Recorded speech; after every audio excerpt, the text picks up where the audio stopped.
माफ़ी चाहता हूं कि मेरे को धरना स्थल से पत्रकार वार्ता करनी पड़ रही है और आपको तेज उमस धूप में परेशानी हो रही है, उसके लिए क्षमा प्रार्थी हूँ।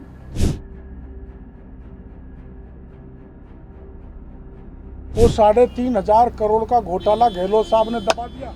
वो तो एसीबी की प्रीलिमिनरी जांच में प्रूव है। अब और भी रुपए मिलेंगे, सोना मिलेंगे, इसका भी हम जल्दी रहस्योद्घाटन करने वाले हैं। यानी प्रभाव शून्य कर दिया, यानी कोई नियम है ही नहीं और ये 56 करोड़ माफ कर दिए। घोटाला जिंदल समूह ने किया है बिना पट्टे, और बिना पट्टे 22 करोड़ का कोयला तो बेच डाला। माननीय मुख्यमंत्री जी अपने आप को जीरो टॉलरेंस भ्रष्टाचार की बात करते हैं। इनके रहते हुए अब की बार जितना इस राजस्थान में भ्रष्टाचार फैला है, देश के किसी राज्य में भी इतना खुला नंगा अनाज भ्रष्टाचार का नहीं हुआ होगा। हमारी सरकार से मांगे कि आप पाक साफ हैं, आप ईमानदार हैं, तो आप प्राथमिकता दर्ज करिए कि रक्षक ही अगर भक्षक बन जाए तो फिर क्या होगा आम जनता का। पीड़ित को न्याय दिलाना तो दूर, पीड़ित को इस बात के लिए प्रेशर किया जा रहा है कि आप कंप्रोमाइज़ कर लीजिए, आप फ्यूनरल कर लीजिए। आप किस प्रकार का शासन है। जब माफ़ी चाहता हूं कि मेरे को धरना स्थल से पत्रकार वार्ता करनी पड़ रही है और आपको तेज उमस धूप में परेशानी हो रही है, उसके लिए क्षमा प्रार्थी हूँ। अंदर थाने में इसलिए नहीं कर सकता था कि पुलिस के खिलाफ कार्रवाई हो जाती, या ऐसा नहीं और रास्ता रोकने का मुकदमा लग जाए। लेकिन आज का मामला है, राज्य में गहलोत सरकार के इस कार्यकाल में खान घोटाले, खान विभाग में हुई अनियमितताएं, इलीगल माइनिंग, इलीगल अलॉटमेंट और मिलजुल कर राजस्थान के मिनरल और माइनर को लूटा है। आप सबको पता है कि देश में राजस्थान में सर्वाधिक माइंस और मिनरल है। तो एक है पहला खनिज स्टॉक घोटाला, ये करीबन 27,000 करोड़ का है। दूसरा बजरी घोटाला पूरे राज्य में करीबन 20,000 करोड़ का है। एक है अरावली हिल्स में इलीगल माइंस और इलीगल खनन का घोटाला जो 10,800 करोड़ का है। एक है हिंदुस्तान जिंक लिमिटेड का घोटाला जो 2,500 करोड़ का है।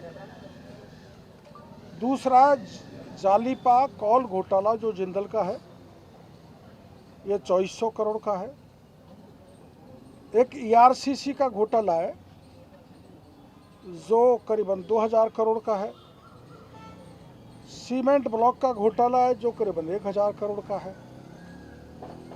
स्टाम्प का घोटाला है जो करीबन 1,000 करोड़ का है। और सावर माइंस का घोटाला है जो करीबन 200 करोड़ का है। इस ढंग से 66,900 करोड़ के अनियमितताओं के, गड़बड़ घोटालों के, इलीगल माइनिंग के कागज में आपके सामने प्रस्तुत करूँ। पहला मामला है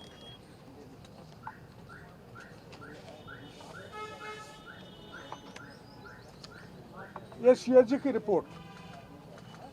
CAG की रिपोर्ट 2019-20 की है, जिसमें CAG ने लिखा है, CAG says the Mines Department itself identified 43,436 cases of illegal mining. यहाँ का mines department illegal mining activity 48,486 cases during year 2019-20। अब इसमें Rajasthan is blessed with 81 varieties of mines, out of which 57 are being commercially exported. the state has the highest number of mining leases in the country. There were frequent reports of the rampant illegal mining of minerals. The CAG report tabled in the State Legislative Assembly recently cautioned the illegal mining cases during 2019-20 were increased 169% as compared to the 2015-2016.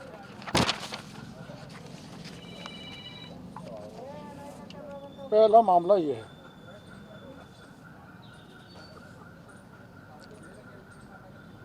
दूसरा है कांग्रेस के इस राज में discretion आधार पर permit दिए गए, उसमें 16,000 करोड़ का घोटाला किया है और MMDR एक्ट के ऑर्डिनेंस 12 जनवरी 2015 के आने के पश्चात आज भी इनके द्वारा एक्सप्रेस हाईवे के धन्ना सेठों, बड़ी फर्म, बड़ी कंपनियों को ऑर्डिनेंस की भावना के विपरीत ई ऑक्शन के बजाय ई ऑक्शन होना चाहिए था। MMDR एक्ट ऑर्डिनेंस 12 जनवरी 2015 के अनुसार ई ऑक्शन होना चाहिए था, तो इन्होंने अपने विवेक पर डिस्क्रिशन पर खैरात परमिट बांट दिए और पर्यावरण संरक्षण को भी तिलांजलि दे दी।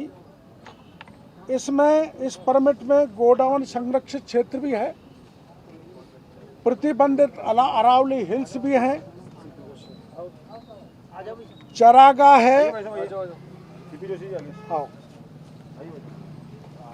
आओ देखिए, इसमें जो परमिट दिए सरकार ने, गोडाउन संरक्षित क्षेत्र है, प्रतिबंधित अरावली हिल्स है, चरागाह है, कैचमेंट एरिया है और एक्सप्रेस हाईवे के लिए 11 उन ठेकेदारों के लिए 100 परमिट दिए और इसे अगर इसका पूरे 100 परमिटों का असेसमेंट कराया जाए तो राज्य सरकार की 1,000 करोड़ रुपए की प्रीमियम राशि का नुकसान हुआ है। अब मैंने आपको जैसे बताया कि MMDR एक्ट 2015 की भावना के अनुसार ई ऑक्शन अनिवार्य था। ई ऑक्शन नहीं कर सरकार ने स्वयं के विवेक पर गवर्नमेंट लैंड जो मैंने बताई है उस पर STP जारी कर दी, जो नियम विरुद्ध है। इस एक्सप्रेस हाईवे पर जो पैकेज 4 से 14 तक है, 11 लोगों को काम दिया गया, इससे हजारों करोड़ की प्रीमियम राशि का नुकसान हो गया और ये खुले में लूट इन्होंने मचाई। और अगर बाकी की चीज़ को इसमें गिन लिया जाए, जिसमें करीबन प्रति पैकेज लगभग 60 लाख से 1 करोड़ टन खनिज चेजा पत्थर का उपयोग हुआ है। एवरेज 80 लाख टन प्रति पैकेज गया है, जिसमें 8 करोड़ 80 लाख टन अवैध खनिज पत्थर गया है और चुनाई का उपयोग हुआ। इस प्रकार 45 रुपये प्रति टन की अनुसार 11 गुना पेनल्टी लगाई जाए तो 4,500 करोड़ रुपए का मिट्टी, मोरम, बजरी, चेजा पत्थर गया हुआ है और 11 गुनी पेनल्टी के आधार पर ये 15,000 करोड़ का इन्होंने इलीगल माइनिंग कराया है। तो 15,000 करोड़, ये 1,000 करोड़ प्रीमियम का, तो 16,000 करोड़ का गड़बड़ घोटाला ये है। एक हुआ है स्टॉक घोटाला। स्टॉक घोटाले में ये CBI का मामला है। हम मुख्यमंत्री जी से कहेंगे कि CBI की जांच इसकी विशेषकर कराई जाए। एक ऐसा सॉफ्टवेयर राजस्थान सरकार ने विकसित किया जिसका नाम था OMS ऑनलाइन मैनेजमेंट सिस्टम, और इस सॉफ्टवेयर के जरिए करीबन 27,000 करोड़ का घोटाला इन ब्लॉक्स में हुआ है, खान मालिकों ने किया है। वो कैसे किया है कि सॉफ्टवेयर में OMS में खान उद्यमियों, स्टॉकिस्ट आदि के GST number, pan number, mineral की आवक, मिनरल की जावक संबंधी आदि एंट्रियों का सामान्य प्रावधान तक नहीं हुआ। इससे सॉफ्टवेयर पर पूरे प्रदेश के खनन संबंधी राजस्व, मिनरल डिस्पैच आदि अन्य तमाम जानकारियों की एंट्री नहीं हो सकी। खान निदेशालय के रजिस्टर्ड डीलर, स्टॉकिस्ट विभाग के ऑनलाइन रजिस्ट्रेशन पोर्टल पर 1 फरवरी 2018 से खुद ही ऑनलाइन स्टॉक को प्रमाणित कर रहे थे ठेकेदार स्टॉकिस्ट। और उसका परिणाम क्या हुआ? उसका परिणाम ये हुआ कि 24/10/2019 को राजस्थान के खान विभाग ने 56 दल बनाकर 200 स्टॉक परिसरों पर छापा मारा, जिसमें 307 करोड़ की रॉयल्टी की चोरी पकड़ी गई। 200 स्टॉक कीपर के यहाँ, और पूरे राज्य में 18,000 स्टॉक कीपर हैं। अगर इनको मल्टीप्लाई कर दिया जाए तो ये बैठता है कि 27,000 करोड़ रुपए सरकार ने चोरी करने दिया इन स्टॉकिस्ट से मिलकर। अब इसमें एक महत्वपूर्ण बात और है कि जो ये 307 करोड़, खुद खान विभाग ने इसकी जांच की एक शिकायत के आधार पर, और 200 स्टॉक्स पे की, 56 दल बनाए। 24/10/2019 गहलोत सरकार के समय का मामला है। इसमें जैसा मैं बता रहा हूँ 307 करोड़ का अकेले 200 स्टॉक्स में मिला, तो 18,000 करोड़ स्टॉक का अपन कैलकुलेट करें तो 27,000 करोड़ का चूना अधिकारियों ने, सरकार ने, स्टॉकिस्ट ने, ठेकेदारों ने मिलकर राजस्थान की सरकार को लगा दिया। मिली भगत से हुआ है। अब आप सुन लो, इसमें जिप्सम में करीबन 9 करोड़ का बीकानेर में गड़बड़ हुआ।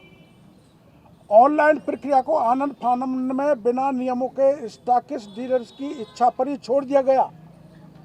न तो नियमों में संशोधन किया गया, न ही उनके द्वारा सेल्फ सर्टिफाइड खनिज की मात्रा का मौके पर भौतिक सत्यापन करवाया गया, जिसके परिणाम स्वरूप परीक्षण में मात्र 200 स्टॉक के वेरिफिकेशन में ही विभिन्न खनिजों के 56.67 लाख मैट्रिक टनों का अंतर पाया गया। इतना स्टॉक का अंतर पाया गया। और जब खनिजों की चेक की गई बीकानेर की, तो वहाँ पर स्टॉक ही नहीं पाए गए कई जगह, और अकेले बीकानेर में 112.5 करोड़ का नुकसान इन्होंने किया है। 31 स्टॉक्स तो ऐसे पाए गए जिसमें स्टॉक ही नहीं थे। कोई स्टॉक रानी बाजार में बोल रहा है, तो कोई बूंदी में बोल रहा है, एक गुजरात में बोल रहा है। तो ये फर्जी बड़ा अधिकारियों ने मिलके 27,000 करोड़ का किया है। एक कंपनी आपकी जानकारी में है, गादिया कंपनी, जो विधानसभा के पड़ोस में MLA के क्वार्टर्स को बना रही है। इस गादिया कंपनी द्वारा 2020 में ACC से national limestone company private limited को 30 करोड़ में खरीदा, जबकि company registrar paid up capital मात्रा केवल 2 करोड़ दर्शाई गई। ACC कंपनी पर पूर्व में अवैध खनन का 20 करोड़ बकाया था। अब तमाशा देखो इस सरकार का, जो बकाया था, जो पेनल्टी थी, राजस्थान में नहीं, कहीं भी देश में कहीं भी बकाया पे, पेनल्टी पे एमनेस्टी स्कीम नहीं आई, कहीं भी देश में। और राजस्थान में इस 20 करोड़ पे गादिया को ओबलाइज करने के लिए एमनेस्टी स्कीम लाई गई, जिसको 20 करोड़ में 3 करोड़ में छोड़ दिया और 17 करोड़ डुबा दिए राजस्थान की जनता के। राज्य में अवैध खनन की मांग को एमनेस्टी स्कीम लाने का ये देश का पहला उदाहरण है। डीएलसी की दर के अनुसार इन पर 56 करोड़ की स्टाम्प ड्यूटी बनती थी गादिया जी पे। उसको भी उस समय के एसीएस माननीय सुबोध अग्रवाल ने एक ऐसा प्रावधान डाला जिसको वॉइड एब इनिशियो कर दिया, यानी प्रभाव शून्य कर दिया, यानी कोई नियम है ही नहीं, और ये 56 करोड़ माफ कर दिए। इस 56 करोड़ का अधिकार न्यायपालिका को माफ करने का कार्यपालिका को नहीं है, लेकिन न्यायपालिका ने कर दिया। अब इस एक खनन पट्टे में 56 करोड़ माफ किए हैं, ऐसे 339 अन्य खनन पट्टों में भी इसी प्रकार के राशि माफ करके 1000 करोड़ के स्टाम्प ड्यूटी की चोरी लूट इस सरकार ने कराई है। इसके प्रमाण मेरे पास है।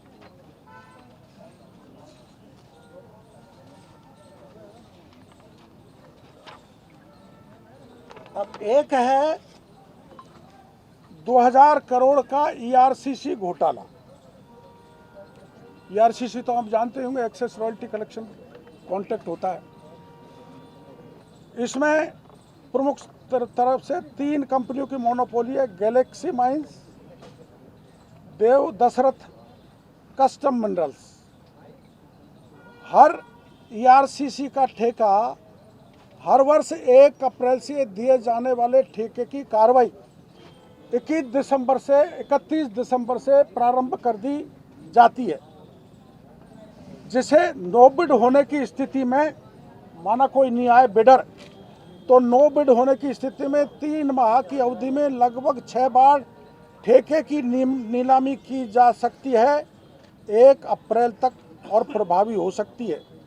लेकिन एसीएस खान विभाग ने बाकी के अधिकारियों ने ठेकेदारों से मिली भगत कर 1 अप्रैल को होने वाले 48 ठेकों की विज्ञप्ति जारी करने की प्रक्रिया 21 दिसंबर से प्रारंभ ही नहीं होने दी गई। ऐसा इसलिए किया गया कि नियमों में यह प्रावधान है कि यदि ठेका नहीं उठता है, बिड नहीं लगती है, तो पुराने ठेकेदार कोई उसकी रजामंदी पर 10% अधिक की राशि पर ठेका 90 दिन की अवधि के लिए बढ़ाया जा सकता है। इस प्रकार उन्होंने सभी ठेके 90 दिवस के लिए मात्र 10% अधिक की राशि पर समय वृद्धि कर दी गई। इस कारण नवीन ठेकों से प्राप्त होने वाली प्रथम अग्रिम किस्त, बिड सिक्योरिटी, परफॉर्मेंस गारंटी तथा ठेके में 2 वर्ष बाद होने वाले स्वाभाविक बढ़ोतरी इनकम नहीं होने के कारण राज्य सरकार को केवल इस अप्रैल 2022 की तुलना में 2023 में 250 करोड़ कम मिला। ये रिकॉर्ड पर आप देख लेना, 250 करोड़ पिछले साल के बजाय इस घोटाले के कारण कम मिला है। और अब अप्रैल मई जून तक कैलकुलेट किया जाएगा तो यह 750 करोड़ का स्पष्ट घोटाला है। और टोटल मिलाकर अगर सब ईआरसीसी का लम्बा हो जाएगा, इसमें आरटीपीपी एक्ट का भी वायलेशन हुआ है, और गैलेक्सी मिनरल्स का 6 करोड़ का सिक्योरिटी जब्त की थी, उसको वापस दे दिया गया। ऐसे बीकानेर में जिप्सम का मामला था, उसका 48 करोड़ का टेंडर था, उसको निरस्त करने के बाद में उसको 37 करोड़ में दूसरे अपने चहेतों को ठेका दे दिया। और ठेका खत्म होने से पहले, ठेका खत्म होने से 1.5 महीने पहले 54 करोड़ के एक ठेके को 2 साल के लिए, जो 108 करोड़ का होता है, 10 करोड़ में दे दिया सरकार। 108 करोड़ का जो ठेका है वो 10 करोड़ में दे दिया। इस ढंग से ईआरसीसी में 2000 करोड़ का घोटाला इन अधिकारियों ने मिल के किया है। एक कृष्णा ट्रेडिंग कंपनी जो एक कांग्रेस के नेता की है, मैं बाद में बताऊंगा, उसका 70 करोड़ रुपए का ठेका मात्र 13 करोड़ में दे दिया। SDIR की कंप्लेंट है, SDIR ने PRI भी दर्ज कर ली है, लेकिन सबको पी गई ये ACS खान के अधिकारी और ये 2000 करोड़ का घोटाला कर दिया। महत्वपूर्ण बात, आप सबको पता है कि अरावली हिल्स में 30/10/2022 से कंप्लीट बैन है। सुप्रीम कोर्ट का आदेश है। चीफ सेक्रेटरी ने सुप्रीम कोर्ट ने हलफनामा दे रखा है कि कोई खनन नहीं चलने दिया जाएगा। लेकिन अलवर जिले की रामगढ़ तहसील में, मैं नाम दे दूंगा, इतना ज़्यादा लंबा हो जाएगा, 50 से ज़्यादा अवैध खनन की 200 करोड़ रुपए की पेनल्टी सरकार ने माफ की है। कैसे? संपूर्ण देश में राजस्थान राज्य ऐसा है जहां अवैध खननकर्ता को अवैध खनन करने पर मौके पर ही 48% की छूट दे दी जाती है। 100 रुपये की पेनल्टी है तो 48 माफ, 52 दे जा। अर्थात पंचनामा बनाते समय अवैध खनन की मात्रा क्यूबिक मीटर में निकालते समय कोई टेक्निकल पॉइंट ऑफ फैक्टर को 2.7 के स्थान पर 1.4 लेकर मौके पर ही अवैध खनन की मात्रा को 48% कम करने का काम ये गहलोत की सरकार कर रही है। अब सुन लो एक महत्वपूर्ण बात, शेष 52% का जो पंचनामा बना, जो पेनल्टी बनी, उसको भी जब खान विभाग के अधिकारियों ने पेनल्टी बनाई, भाई 52% बनती है, उसको भी खान विभाग के अपील अधिकारी ने माफ कर दिया। इस प्रकार से 100% अरावली हिल्स में 200 करोड़ की जो पेनल्टी लगी थी उसको माफ कर दिया। अब इस 200 करोड़ में एक कबाड़ और है। अवैध खनन जो किया जा रहा है वो माफ तो किया ही जा रहा है, लेकिन हाई ग्रेड जो मिनरल है उसको लो ग्रेड मिनरल बताकर रॉयल्टी ली जा रही है। और मिनरल करने वाले ये हाई ग्रेड मिनरल को बाजार में बड़े पैमाने पर बेच रहे हैं। इस प्रकार 10,000 करोड़ रुपए का इलीगल ग्रांट इस सरकार ने किए है और 10,000 करोड़ का घोटाला ये, और 200 करोड़ का ये, और 600 करोड़ का घोटाला ये एक है जिसमें रॉयल्टी लगनी चाहिए 185 प्रति टन अरावली क्षेत्र में और ले रहे 45 प्रति टन। इसमें 600 करोड़ का घोटाला हुआ है। ये जो मैंने 10,000 करोड़ का आपका बताया घोटाला, इसमें खनन पट्टा संख्या है 420। खनन पट्टा से कोई नहीं, डायरेक्टर ने भी माना है कि ये अवैध खनन हुआ है। और जब नाप तोल के लिए कहा गया तो एक अधिकारी आए राजसमंद से, जिनका इनसे सेटिंग है सरकार से, उसने इसको अल्टीमीटर से नाप दिया, जबकि इसको GT शीट से नापा जाता है। और वहाँ के जो अधिकारियों ने नापा अलवर ने, उनकी नाप को इन्होंने गलत बताकर 100 खानों के खनन पट्टों में 10,000 करोड़ का घोटाला कर डाला। अब यह जली पैमाइश तो कई बार आपके सामने उठी है, यह हाउस में भी हमारे प्रतिपक्ष के नेता राठौड़ साहब ने उठाया था।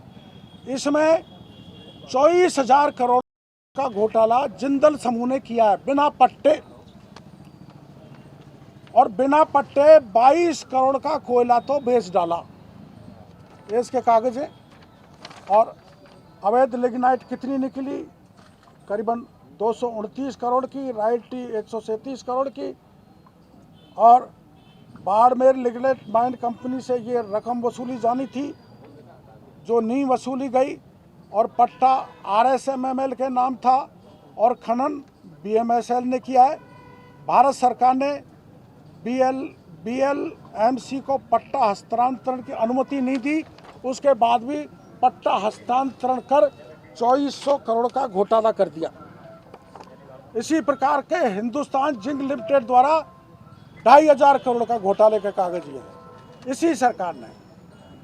राज्य राजस्व अधिसूचना निदेशालय राजस्थान द्वारा पत्र क्रमांक 55 दिनांक 12 मार्च 2022 को जारी कर अवगत कराया था कि हिंदुस्तान जिंक लिमिटेड द्वारा बायो प्रोडक्ट सिल्वर व केडियम की राजस्व गणना के रूप में खनिज की कम उद्घोषणा के कारण एसडीआई द्वारा प्रारंभिक जांच कर 2500 करोड़ की संभावित हानि के लिए माह दिसंबर 2019 में एफआईआर दर्ज की थी। एफआईआर टाप होती है जो एसडीआईआर दर्ज करती है, जिसकी वसूली हिंदुस्तान जिंक लिमिटेड से की जानी चाहिए, लेकिन आज तक भी 2500 करोड़ की वसूली इस सरकार ने नहीं की।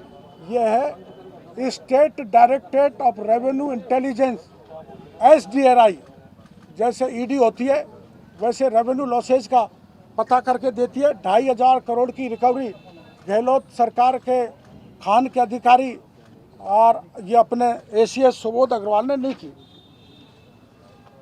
सावर माइंस में 200 करोड़ का घोटाला है।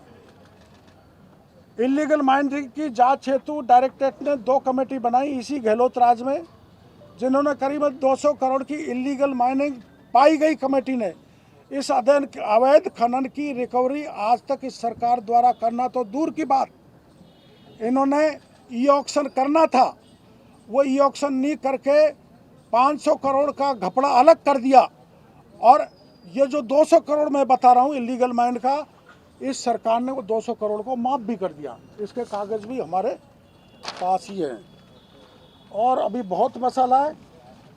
एक गीता मित्तल है, ये सपोर्टरा में है। गीता मित्तल की एक खान, ये है करीबन 14 हेक्टेयर क्षेत्र में, जो 15-20 साल से बंद थी।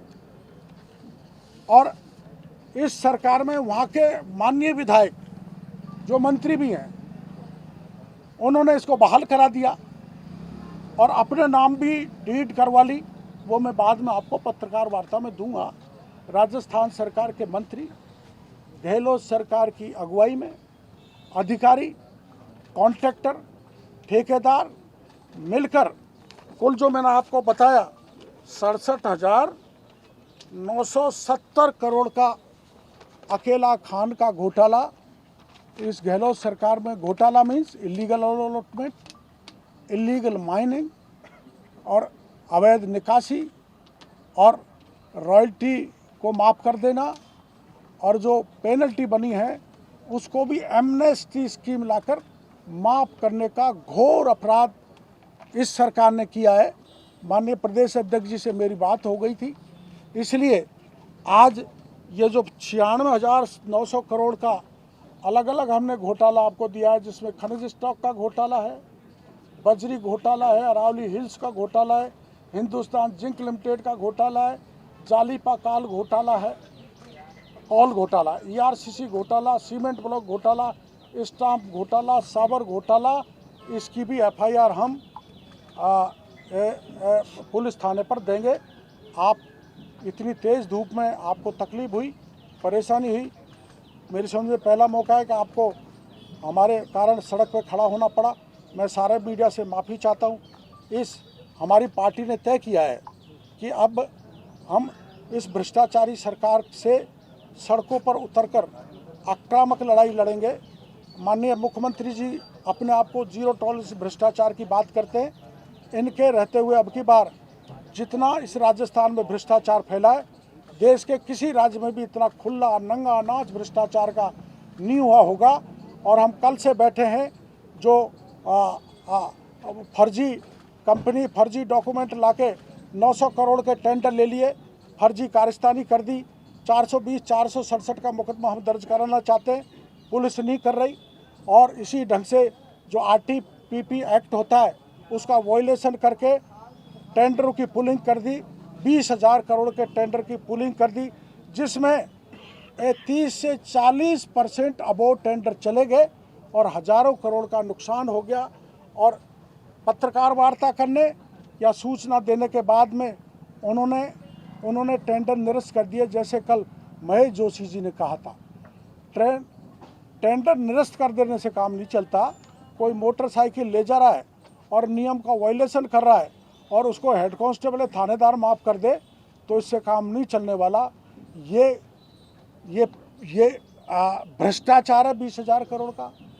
ये अगर उजागर नहीं होता तो 20,000 करोड़ को ये खुर्द-मुर्द कर देते। और जो काम पूरे राजस्थान में हो रहा है, पाइपलाइन गांव-गांव में पूरे सड़कें काट कर डाल दी। घटिया पाइपलाइन है, घटिया टंकी है, घटिया लोरिंग है, घटिया कनेक्शन है। और आपके कल आए थे 2 जगह के सरपंच, राष्ट्रीय अध्यक्ष जो है सरपंच संघ का, वहाँ पर टंकियाँ गिर गई, 2 मजदूर घायल हो गए। सामेर में टंकियाँ गिर रही हैं, पाइपलाइन टूट रही हैं। हर जन नल का सपना जो प्रधानमंत्री ने, मोदी ने देखा था कि 2024 तक मैं हर घर में नल पहुंचाकर स्वच्छ पानी भेज दूंगा, उस सपने को चूर चूर करने का काम राजस्थान की सरकार, माननीय मुख्यमंत्री, उनके मंत्रियों और अधिकारियों ने किया है। इसलिए हम सरकार से मांग करेंगे कि इस प्रकरण की, अगर मुख्यमंत्री जी आप साफ सुथरे हो तो स्पष्ट रूप से सीबीआई का मामला बनता है, आप इसको सीबीआई को दे दो। और सीबीआई की पहली कंडीशन ये है कि आप हमारी एफआईआर दर्ज कर दो और इसको केंद्र को रिकमेंड कर दो, जिससे राजस्थान में लूट बंद हो। और जिसने भी लूट की है वह चाहे कितना ही बड़ा अधिकारी हो, उसको जेल के सीखचों में वैसे ही जाना चाहिए जैसे दिल्ली के मंत्री चले गए, जैसे पार्थ चटर्जी चले गए, बंगाल के अधिकारी चले गए। मुख्यमंत्री जी कृपया बड़े भ्रष्टाचारियों को बचाने का प्रयास नहीं करें। जोशी जी तो कह रहे हैं कि सर सुबोध अग्रवाल का नाम सामने आ रहा है घोटालों में। हाँ बोलो। किरोड़ी जी, आपने कहा कि महेश जोशी जो बोल रहे हैं, किरोड़ी जी आपने कहा कि सारे काम गाइडलाइन के जरिए हो रहे हैं। देखो, हम मेरी बात सुनो, मेरे आरोप झूठे, हमारी पार्टी का आरोप झूठे। हमारे प्रतिपक्ष के नेता भी कल यहाँ पर आए थे, हमने एफआईआर दी है, एफआईआर को दर्ज कर लो। झूठे निकले तो प्रावधान है 182 में हमारे खिलाफ कार्रवाई करना, जेल में भेजना। किरोड़ी जी, आपने कहा कि निरस्त करना काफी नहीं होता, अगर घोटाला सामने आ जाए और आप निरस्त कर दें तो वो काफी नहीं है। हाँ, नहीं है तो फिर सचिन पायलट क्यों अजमेर से जयपुर तक की यात्रा कर रहे हैं? सुनिए किरोड़ी जी, सवाल तो सुनिए। किरोड़ी जी, सवाल तो सुनिए। वसुंधरा राजे कार्यकाल के बारे में यही कहा जाता है कि जो माइंस अलॉट हुई थी उसको बाद में कैंसिल कर दिया तो गया। उनको तो उसको भी अगर निरस्त किया गया तो आपको लगता है उस निरस्त किया, उससे क्लियरेंस कोर्ट से भी मिला है, गहलोत सरकार ने भी दिया है। उस केस में भी केवल निरस्त करना काफी नहीं है। ना पर उनको क्लियरेंस कोर्ट से मिला है, गहलोत सरकार ने दिया है। हम गहलोत सरकार से यही मांग कर रहे हैं, आप इसमें जांच कराओ सीबीआई से, और अगर ये नहीं बनता है तो क्लियरेंस दे दो जैसे वसुंधरा जी को मिली है वैसे। वसुंधरा राजे को भी सजा मिलनी चाहिए। नहीं, वो तो उनको तो दोषी नहीं पाया गया, वो तो कोर्ट में भी नहीं टिक पाया वो मामला। तो आपको पता है सबको। डॉक्टर साहब ये कह रहे हैं कि अगर मान लो कि सरकार का नहीं मूड लग रहा है, न एफआईआर दर्ज कर रही है, न कुछ कर रहे हैं, सरकार बीजेपी की आती है, अध्यक्ष जी बैठे हैं, तो क्या इन तमाम मामलों में आप सीबीआई जांच करवाएंगे? अध्यक्ष जी एक्शन होगा? अध्यक्ष क्या कहना आपका? ये अध्यक्ष जी बताएं। अगर सरकार आती है बताएं। देखिए, आज मैं तो डॉक्टर साहब राजस्थान में, डॉक्टर साहब की आज प्रेस कॉन्फ्रेंस चल रही थी, मेरी सुबह उनसे फ़ोन पे वार्ता हुई। राजस्थान में पिछले 4.5 वर्ष में जो भ्रष्टाचार का खुला तांडव मचा है, उसके खिलाफ ये लगातार संघर्ष कर रहे हैं। और अभी आपने देखा कि एक के बाद एक सबूत के आधार पर इन्होंने आपके बीच में सारे विषय रखे हैं। हमारी सरकार से मांगे कि आप पाक साफ हैं, आप ईमानदार हैं, तो आप प्राथमिकता दर्ज करिए, एफआईआर लॉन्च करें, उसमें क्या घबराहट है। आपने खुद ने कहा कि हमारी सरकार में कोई भी आए उसका मामला दर्ज होता है और उस पर जांच होती है। तो इस मामलों में आपको डर किस बात का लग रहा है? अगर आप ठीक हैं तो बच जाएंगे, और आप गलत हैं, कोई अधिकारी दोषी है तो उसके खिलाफ मुकदमा चलाओ, हम पे मुकदमा चलाओ जी। तो फिर एफआईआर लॉन्च करने में क्यों सरकार घबरा रही है और क्यों पीछे हट रही है? बस हमारा यही महेश जोशी ये कह रहे हैं कि एफआईआर दर्ज करना पुलिस के विरोध के ऊपर है, पुलिस चाहे तो करे, पुलिस चाहे तो ना करे। तो फिर गहलोत साहब क्यों बोलते हैं? फिर गहलोत साहब क्यों बोल रहे हैं कोई भी फरियादी थाने पे जाएगा तो उसकी एफआईआर दर्ज होगी? फिर सुप्रीम कोर्ट ने आदेश दे रखा है कि कोई भी थाने पे जाए उसकी पहले FIR दर्ज करो, झूठी है कि सच्ची वो जांच का मामला है। तो ये सरकार न तो सुप्रीम कोर्ट की मानती, न मुख्यमंत्री जी जो या तो जो भाषणों में कह रहे हैं वो जनता को गुमराह कर रहे हैं। फिर कल उन्होंने ये भी बोला था महेश जोशी जी ने कि किसी के कहीं चोट लगे जब FIR बनती है। चोट तो एक महिला के यहाँ लगी थी जिसकी FIR दिल्ली में जाके दर्ज हुई थी। गहलोत की सरकार ने वो FIR दर्ज नहीं की। मैं उनका नाम नहीं बताना चाहता महिला का, आप सब जानते हो। सीपी जोशी वो तो कह रहे हैं करोड़ जी के पास सबूत नहीं है कोई। आपकी सरकार आने पे कार्रवाई करेंगी, लेकिन आप सबूत? बच गए। वो कह रहे हैं सबूत नहीं है, सबूत होंगे तो FIR अरे हम कह रहे हैं, देखो वो मेरी बात सुनो। पहली बात मैं आपको बताता हूँ कि जो 900 करोड़ का फर्जी डॉक्यूमेंट इरकॉन लिमिटेड का दिया है उसका कागज़ हमारे पास है। मार्च का, अप्रैल का, मई का, जून का लेटेस्ट, और लेटेस्ट पर में तो इरकॉन के CMD ने लिखा है कि आप इनके खिलाफ कार्रवाई करो, और कार्रवाई नहीं की। 7 जून 2023 का पत्र है, और वो कल जवाब दे रहे कि हमने एक एक्शन को भेजा, फिजिकल वेरीफाई करी आया। हमने CMD से बात करी है, आप भी कर लेना। वहाँ कोई एक्शन गया ही नहीं दिल्ली। तो हाँ, वहाँ मिलजुल के सारा एक्शन भी सारे अधिकारियों ने गिल मिल के, तो ये तो 400 फौजरी जिसका टर्नओवर नहीं है, जो कॉम्पिटेंट नहीं है, जिसका अनुभव नहीं है, उसको 900 करोड़ के काम दे दिए सरकार ने, और वो काम 500 करोड़ के पूरे भी कर दिए, वो भी 30% से अबोव पे दे दिए। सिरोड़ी जी, अगर आप दिन रात में यहाँ पे थाने के बाहर रुके हुए हैं तो आपको लगता है क्या कि रात में अगर नेता प्रतिपक्ष और प्रदेश अध्यक्ष भी आपके साथ रुके तो मजबूती मिलेगी धरने को? क्या नहीं, तो पार्टी तय करेगी, बात वो नहीं है। कल हमें FIR दर्ज कराने आए थे कंप्लेनेंट को लेके, तो पुलिस ने ऑलमोस्ट मना कर दिया था। तो हमने प्रतिपक्ष के नेता यहाँ पर आ गए, वो पुलिस को कह के गए थे कि भाई FIR दर्ज करो। उन्होंने कमिश्नर से भी बात की, DCP से भी की, थानेदार से भी की, तो उन्होंने प्रतिपक्ष के नेता को मना कर दिया। तो फिर मेरे को कह के गए थे कि आप ये मेरा चूरू में कार्यक्रम है, आप यहीं पर धरने पे बैठो, अध्यक्ष जी से मिलके पूरी पार्टी तय करेगी हमें क्या करना।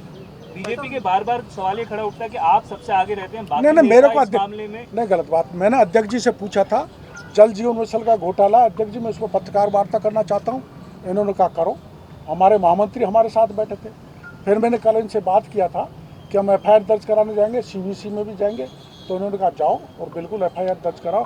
पूरी एक रूप होकर पार्टी इस भ्रष्टाचार के मामले को उठा रही है, इसमें कोई भिन्नता नहीं है। नहीं, उनका कहने का मतलब है कि इस सारे मामले को लेकर, भ्रष्टाचार के मामले, खुलासे को लेकर क्या बीजेपी ने आपको ही आगे कर रखा है और कोई नेता सामने नहीं आता है? नहीं, अभी राठौड़ साहब ने किया था, और क्यों नहीं आते? राठौड़ साहब ने खुलासा किया, मदन दिलावर जी ने शांति धारीवाल के खुलासे किए। समय समय पर हमारे सब नेता बोलते रहते हैं। माइंस घोटाले में गादिया कौन है? गादिया को आप अच्छी तरह जानते होंगे, आप विधानसभा बहुत जाते होंगे। विधानसभा के भवन बगल में जो MLAs के सुविधा पूर्वक क्वार्टर बन रहे हैं, उसका बहुत बड़ा कॉन्ट्रैक्टर है। ये कॉन्ट्रैक्टर वही है जिसको 90 करोड़ का मकान NRI में शांति धारीवाल जी ने 6 करोड़ में दे दिया। तो जब धारीवाल जी की कृपा है तो खान विभाग की भी कृपा होगी। और कौन कौन से मंत्री होंगे इसमें? जैसे क्या प्रमोद जैन भाया का भी इसमें पूरा इन्वॉल्वमेंट है? नहीं ना, वो तो जांच में पता नहीं। किरोड़ जी, मेरा ये सवाल था कि अभी पत्रकार उन्होंने सवाल पूछा कि आपके जब सरकार आएगी तो जितने मामले आप और पार्टी उठा रही है उसकी जांच करेंगे, तो आपने अध्यक्ष जी पे टाल दिया, अध्यक्ष जी चुप्पी साध गए। देखिए, जांच क्यों नहीं करेंगे? जांच देखिए, वो आपका दूसरा प्रश्न आ गया। आरोपी पाताल में भी होगा तो उसको निकाल कर उसको सजा दी जाएगी, ले लो। उसके खिलाफ जांच होगी। अच्छा अध्यक्ष जी, कल आपने एक बयान भी जारी किया था खाजूवाला मामले में, आज सीकर में भी एक मेडिकल कॉलेज के बारे में बच्चे का शव मिला। लगातार मामले इस तरह के होते हाँ, जा एक रहे हैं। मेडिकल कॉलेज में एक बच्चे का। देखिए,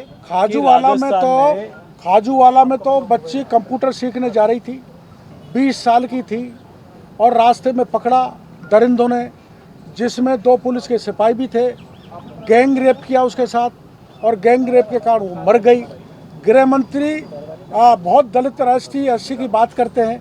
इस राज्य में सरे राह दिन में एक मेघवाल समाज की बच्ची के साथ गैंग रेप कर दिया जाए और मर जाए, और घंटों थाने पर बैठे रहें और अपराधी गिरफ्तार नहीं हो। केवल वो सिपाही जिन्होंने गैंग रेप किया है, जो FIR में नाम जदे, उनको केवल APO किया है, पुलिस लाइन हाजिर किया है। ये कार्रवाई है सरकार की। देखो, रक्षा की अगर भक्षक बन जाए तो फिर क्या होगा आम जनता का?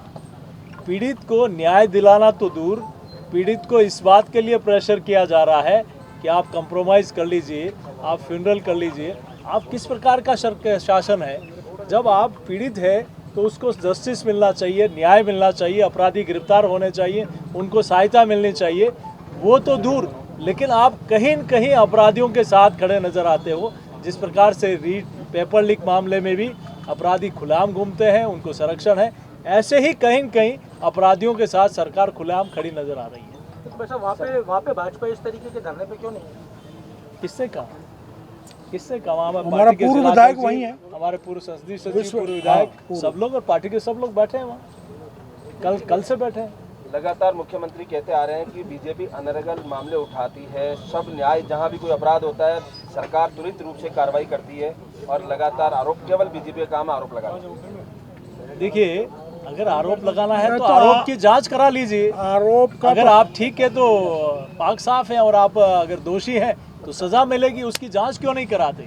आप ईमानदार हैं, सिर्फ ईमानदारी का चोला पहनकर घूमना मात्र ये नहीं, आप ईमानदार दिखने चाहिए, उसका उदाहरण पेश होना चाहिए, लेकिन वो नहीं हो रहा। 4.5 वर्ष में एक नहीं अनेक मामलों में डॉक्टर साहब ने भी और पार्टी ने भी अनेक मामलों को उठाया, लेकिन आपने कितने मामलों की जांच की? कितने मामलों में एफआईआर दर्ज हुई? अच्छा, हम तो अनर्गल आरोप कर रहे हैं, लेकिन आईटी विभाग के 3.5 करोड़ के 2 परिवाद जो एसीबी ने गहलोत साहब को भेजे थे कि हमें इनकी जांच की परमिशन दे दो 17A में, वो 3.5 करोड़ का घोटाला गहलोत साहब ने दबा दिया। वो तो एसीबी की प्रीलिमिनरी जांच में प्रूव है। क्यों बचाया आईटी विभाग के अधिकारियों को? और आपके यहाँ क्यों नहीं दी स्वीकृति?